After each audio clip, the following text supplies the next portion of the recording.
He was a fantastic player, fantastic ability, bags of skill, vision. He had it all, you know. Well, he had all the skills in the book, you know. He could nutmeg players, he could sit on a ball occasionally, and he'd really take the mickey out of the opponents, and they didn't like it, of course, but it made Peter perform even better, and he was fantastic to watch. Fabulous player. Peter, in many ways, reminded me a little bit of Peter Broadbent, but he hadn't got the power and the physical presence of Peter Broadbent, but fabulous on the ball, you know, could create things out of nothing, very impudent with his skills. I think the old timers were horrified, but the kids such as myself thought Peter was absolutely marvellous because of the way that he behaved. He was petulant, but he was very, very talented, and a very good header of the ball was Peter, which a lot of people didn't consider at the time. In fact, he cost us a good player, actually. He sat on the ball one day, and we were playing Wath Wanderers. And this guy was so incensed with Peter sitting on the ball. He had a kick at Peter. And we were all set to buy this chap from Wath Wanderers. And John Ireland said, not having that person like that tries to kick people, and you know, he did really take a wild swing at Peter. And you know who the chap was? Francis Lee. And we nearly had Francis Lee down here as well. So what a nice team we'd have had then. He was flamboyant, and he was like our George Best, to be honest. You know, the long hair, the trendy clothes, you know, and as a young boy coming down to Molineux, he's the sort of person you could identify with, and again with a lot of the supporters saw him as their icon and their favourite. I mean, remember, it was the swinging 60s, days of the Beatles, screaming fans. And Peter brought a dash of that to Molineux. You know, as a young guy, good looking, Beatle haircut, drove around in a white sports car, massive fan following.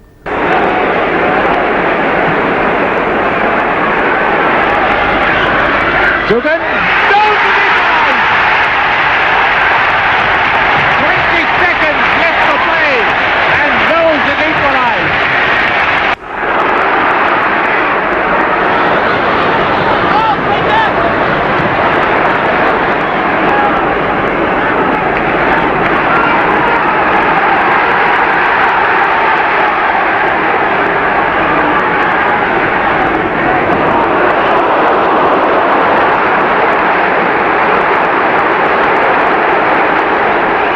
Peter was a tremendous player, and I always remember as a kid when he scored the goal at Portsmouth in the year we got promoted, and he hoofed the ball out the ground, not just over the visitors' end, over the main stand, so Peter kicked it as high as he possibly could.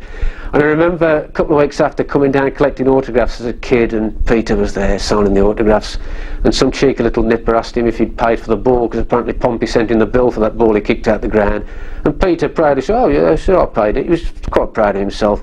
But it was a bombshell when Peter finished. I mean, if you'd have said to me, even as a kid, any player in the Wolves side least likely to take the course of action, it would have been Peter.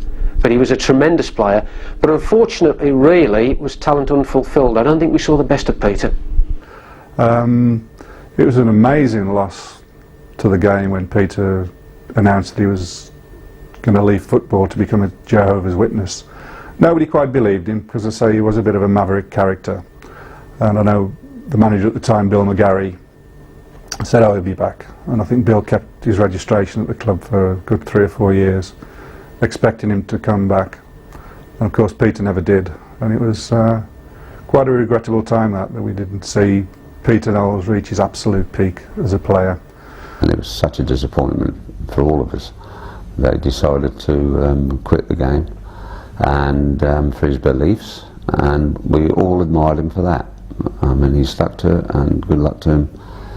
It was his decision, and I think there was a lot of effort tried to make him see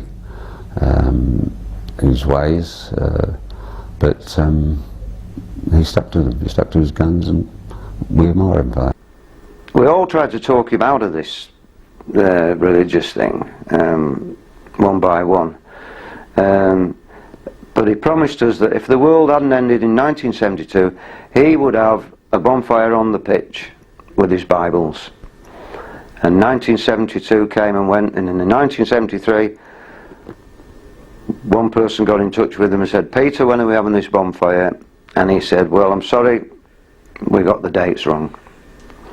There were many letters to the paper begging him to change his mind, and we also had a petition from 2 young girls. I think they'd written, "Peter, please don't go," about 10,000 times on this huge sheet of paper.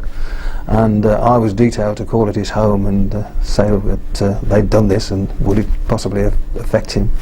I think it was about 8:30 in the morning when I knocked on his door, and he came down, answered the door, very polite, and said, "Thank them very much, but it won't make me change my mind." He was adamant that he was leaving.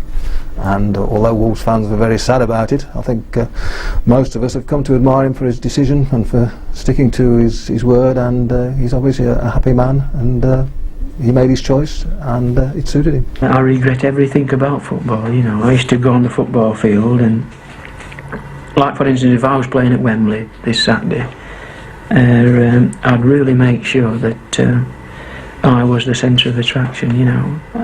I think this is it with people who've got skill in that. It isn't just a matter of playing a game, but they like to do things out of the ordinary. And if I was playing at Wembley, I'd really make sure that I did things out of the ordinary. And when I look back at some of those things that I did out of the ordinary, it makes me feel sometimes ashamed of myself, you know.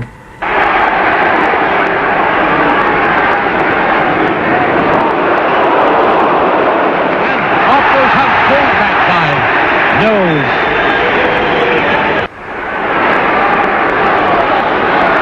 Handball by Peter Knowles. And Knowles is being booked. This is the new regulation. He showed dissent and he's been booked.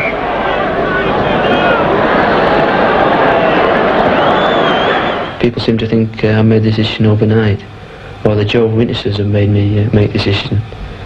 But I've thought about it for 3 months now, and I'm really pleased that I got out of football. There's nothing against football. I love the game. I still like the game now.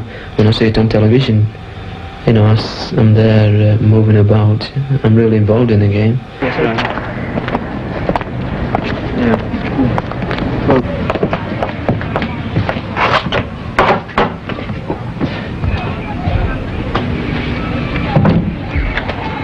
Hello there. Friend and I just walking around this way with a Christian. Are you Peter Knowles? Yes, well I'm not interested, thank you. Where's that? I'd certainly ever and play for the Wolves. We're just a religion, that's all we are. Yes, so I'm a religious man, but I'm a good loving man, and that's all I Sure you are, yeah. It's all a big racket, as far as I'm concerned. And I could see that something was drastic going to happen. And I got out of it. People said to me, "Well, this is a test for you, Peter. All Christians have tests." Okay, so we all do have tests. But I wanted to get out of it. I didn't want it to overcome me. He always says to me, "How are you doing?" And then I'll say, "Fine, and how are you, Peter?" And he'll say, "Every day is a wonderful day. Every day I wake up is a wonderful day. I haven't got a worry in the world." And I haven't got an answer for him. How many people can say that? They wake up every day and they haven't got a worry in the world. So I haven't got an answer for him. He's done in life what he wanted to do, and he's perfectly happy.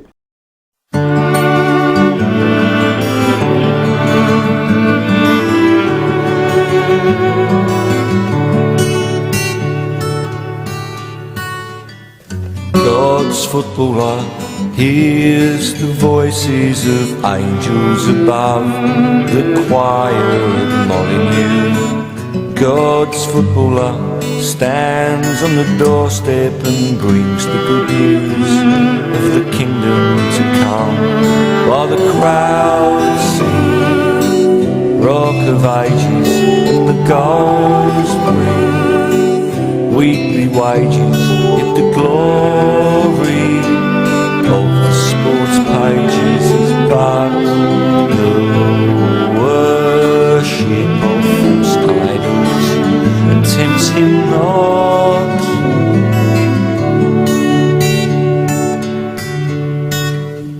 God's God's footballer turns on a sixpence and brings the great crowd to their feet in praise of him. God's footballer quotes from the Gospels while knocking on doors in the black country back streets. He scores goals on a Saturday and saves souls on a Sunday, for the Lord says these are the last days. Prepare thyself for the judgment yet to come.